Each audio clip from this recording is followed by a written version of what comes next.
بسم اللہ الرحمن الرحیم۔ ناظرین، ہمارے ہاں ایک بہت اختلافی نکتہ یہ ہے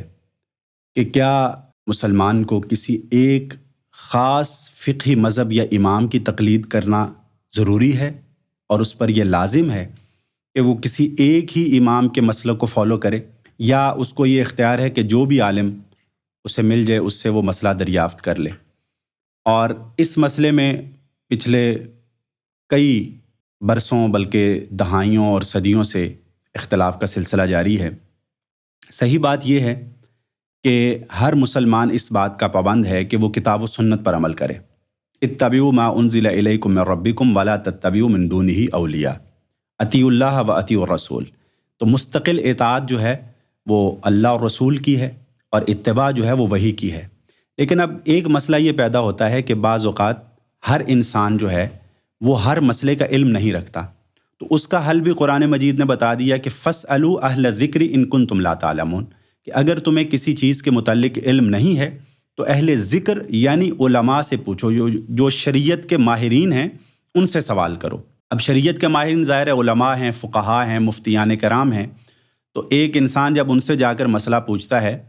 تو وہ اس کو شریعت کا حکم بتا دیتے ہیں اور اس پر عمل کر لیتا ہے۔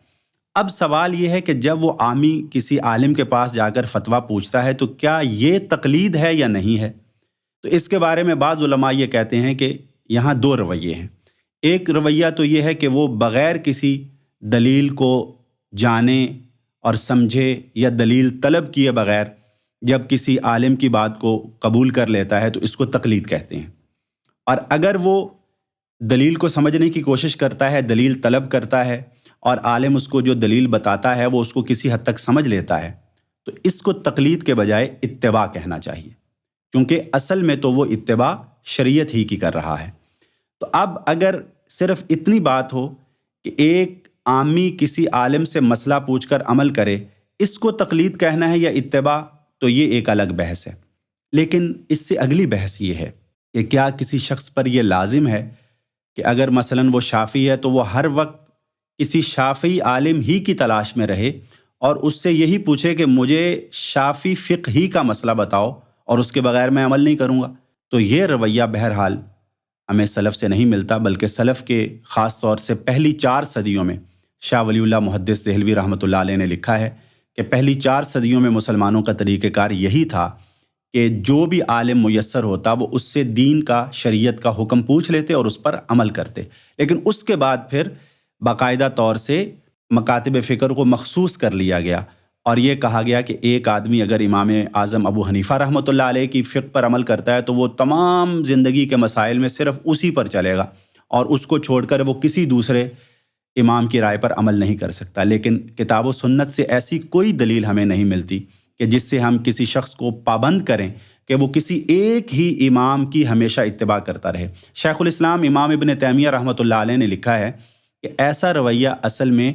ان لوگوں کے مماثل ہے جو صحابہ میں سے کچھ ہستیوں کو مختص کر لیتے ہیں اور دیگر صحابہ کو نظر انداز کر لیتے ہیں، ایک امام معصوم قائم کر لیتے ہیں، بنا لیتے ہیں۔ اسی طرح یہ بھی ایک امام کو پکڑ کر جو تعصب اختیار کرتا ہے، تو ایسا نہیں ہونا چاہیے۔ اسی طریقے سے وہ عالم دین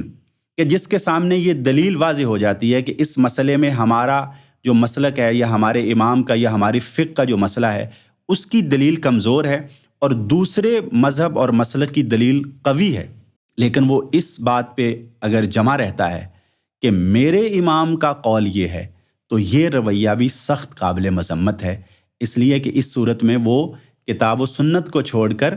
ایک ایسی مرجوع رائے پر اصرار کر رہا ہے جس کی دلیل کمزور ہے، جبکہ اس کو دلیل کے ساتھ چلنا چاہیے اور جہاں دلیل کی قوت ہو اسی پر عمل کرنا چاہیے۔ تو خلاصہ یہ ہے کہ علماء کو خاص طور سے تحقیق کرنی چاہیے اور جو دلیل ان کو قوی نظر آئے اس کا ساتھ دینا چاہیے اور اسی کے مطابق عمل کرنا چاہیے، اور اسی طریقے سے عوام کو بھی اپنی استطاعت کے مطابق یہ کوشش کرنی چاہیے کہ وہ کتاب و سنت کے مسائل کو دلائل کے ساتھ سمجھیں، اور جہاں وہ اس کی استطاعت نہیں رکھتے، جس عالم کے بارے میں ان کا یہ خیال ہے اور گمان ہے اور ان کا یہ نظریہ ہے کہ یہ عالم کتاب و سنت کے مطابق فتویٰ دیتا ہے اور کتاب و سنت کے مطابق رہنمائی کرتا ہے، وہ کسی بھی ایسے عالم سے مسئلہ دریافت کر کے اس پر عمل کر سکتے ہیں۔